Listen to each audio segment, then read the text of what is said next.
নমস্কার দর্শক বন্ধুরা, মানি অ্যান্ড ল চ্যানেলে আপনাদেরকে স্বাগত। আমরা যখন লোন নিই তখন ব্যাংকে একটা স্ট্যান্ডিং ইনস্ট্রাকশন বা NACH ম্যান্ডেট দিয়ে থাকি। এর মানে হলো প্রতি মাসের একটি নির্দিষ্ট তারিখে আমাদের সেভিংস অ্যাকাউন্ট থেকে অটোমেটিক EMI কেটে নেওয়া হবে। কিন্তু ভেবে দেখুন তো, যদি সেই তারিখে আপনার অ্যাকাউন্টে পর্যাপ্ত টাকা না থাকে এবং পেমেন্ট ফেইল হয়, তাহলে কি হতে পারে? অনেকেই ভাবেন শুধু সামান্য বাউন্স চার্জ কাটবে, কিন্তু আপনি কি জানেন এটি একটি ক্রিমিনাল অফেন্স বা ফৌজদারি অপরাধ হিসাবে গণ্য হতে পারে। আজ আমরা আলোচনা করব section 25 of payment and settlement systems act নিয়ে। ব্যাংকিং ইনস্ট্রুমেন্ট বা ইলেকট্রনিক ফান্ড ট্রান্সফার যখন ফেল হয় তখন সেটি মূলত দুটি আইনের অধীনে পড়ে।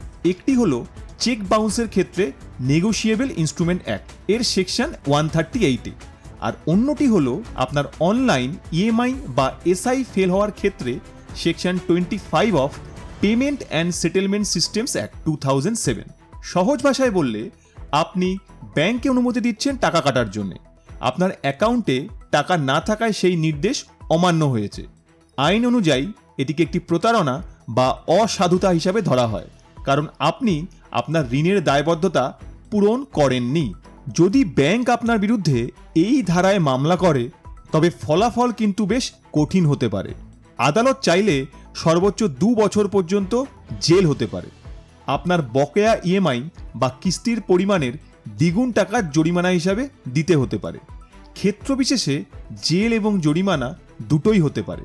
এছাড়া আপনার সিভিল স্কোর বা ক্রেডিট স্কোর মারাত্মকভাবে ক্ষতিগ্রস্ত হবে, যার ফলে ভবিষ্যতে আপনি আর কোনো ব্যাংক থেকে লোন বা ক্রেডিট কার্ড পাবেন না। আইনি ঝামেলা এড়াতে কি করবেন?